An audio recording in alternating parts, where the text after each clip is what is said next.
Ito isang mabilisang video lang mga Lodi, no? Bitcoin TA tayo today. Ang Bitcoin natin ngayon is 101,800.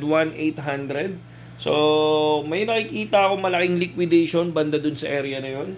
At napakakapal niya mga Lodi, no? Nasa 57 to 60 million leverage yung pwede niyang kunin.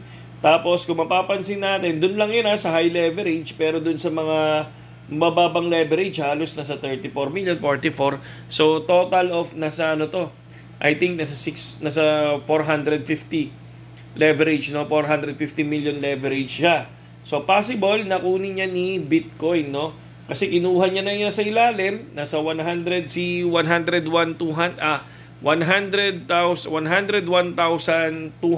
kinuha niya na tulad ng support na binigay natin.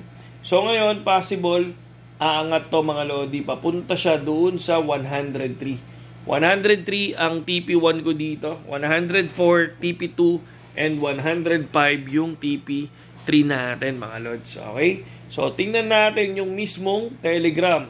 Ito sa Telegram natin, no, nag-TA tayo ng UX and si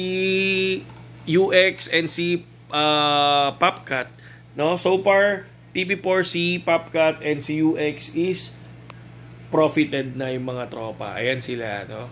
Sa mga gustong pumasok dyan sa Telegram natin, mga kapatid, no? Nandiyan dyan yung link natin sa description, no?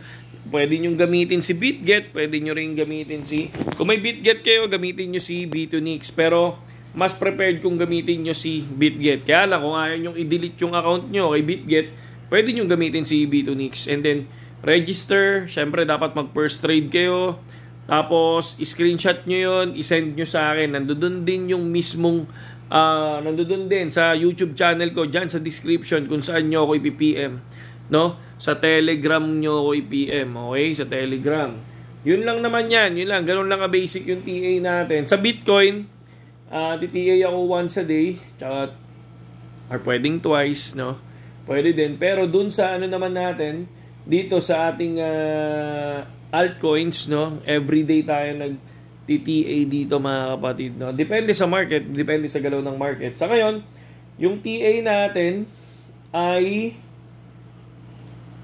si Saga, no? Si Saga yung TA natin ngayong gabi, si Saga, si Chill Guy, no? So pumasok ako ngayon. So far, -7, -1, -2 kasi kakapasok ko pa lang. No, -1, -2, -7, -5. Oh, so yun lang yun. So kakapasok pa lang natin. Kaya kapag pumasok sa Telegram natin, meron tayong video na papanoorin mo kasi tinuturo natin doon kung paano pumasok sa signal natin mga Lodi, no? Hindi agad 100% yung margin. Ang tinuturo natin 30% muna ang una mong ipapasok, and then pag nag-dip, doon may ipapasok yung 70%. Ganun yun mga Lods, no? So, saludo sa inyo lahat, KJX. Magandang gabi sa inyo lahat.